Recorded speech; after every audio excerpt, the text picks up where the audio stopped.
एक बार एक बाबा के पास दो आलसी आ गए जो घरे काम काज नहीं करते थे। अमित जी तो मोहल्ले के बाहर बैठे थे कोई चौराहे पे, तो क्योंकि घर से भगा दिए गए, काम कोई करते नहीं थे। तो भाई रोज बोलता था, एक दिन खाने के लिए बैठे वैसे ही बड़ा भाई आ गया, क्यों रे खलाने काम के लिए बोला था गया नहीं, तू हट्टा कट्टा इतना मोटा है, काम करने का तेरा मन नहीं कहता है, सारा दिन काम में मैं खटता हूँ, खाने के लिए पहले बैठ जाता है।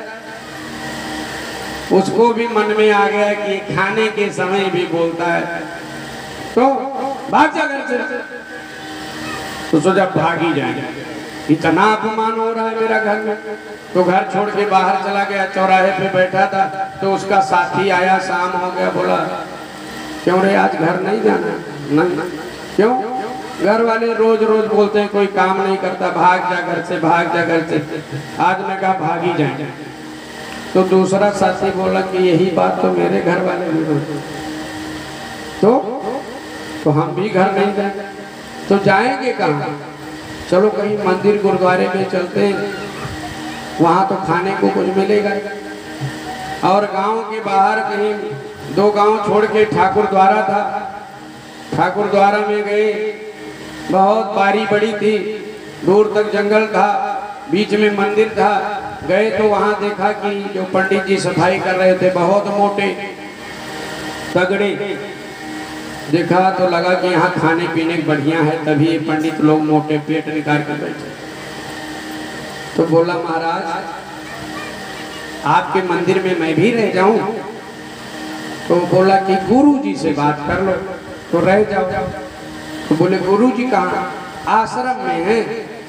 तो दोनों आश्रम में गए तो गुरु जी को देखा तो वो और मोटे हट्टे कट्टे 1.5 कुंटल के।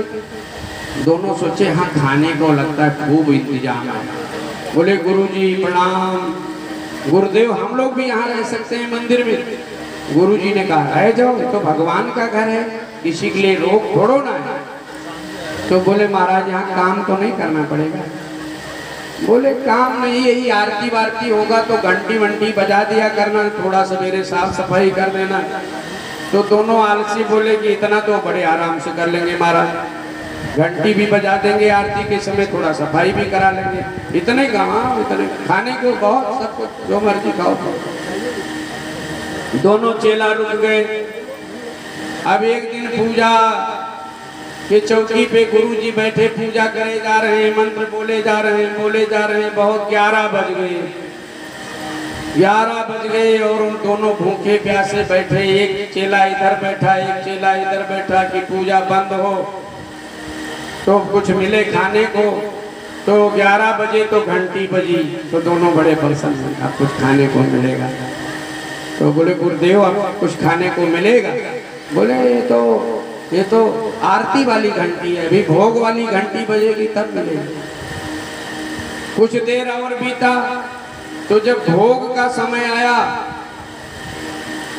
तो दोनों आलसी बोले कि गुरुदेव अब तो बहुत भूख लगी है, बर्दाश्त नहीं हो रही है, भोग कब लगेगा? बोले कि बेटा भोग तो लग जाता लेकिन तुलसी का पाती नहीं, और बिना तुलसी के भोग कैसे लगेगा? तो ठंडी का दिन था, एक चेला बाएं तरफ एक चेला दाएं तरफ कंबल ओढ़ के बढ़िया आराम से तंदाए के बैठे थे।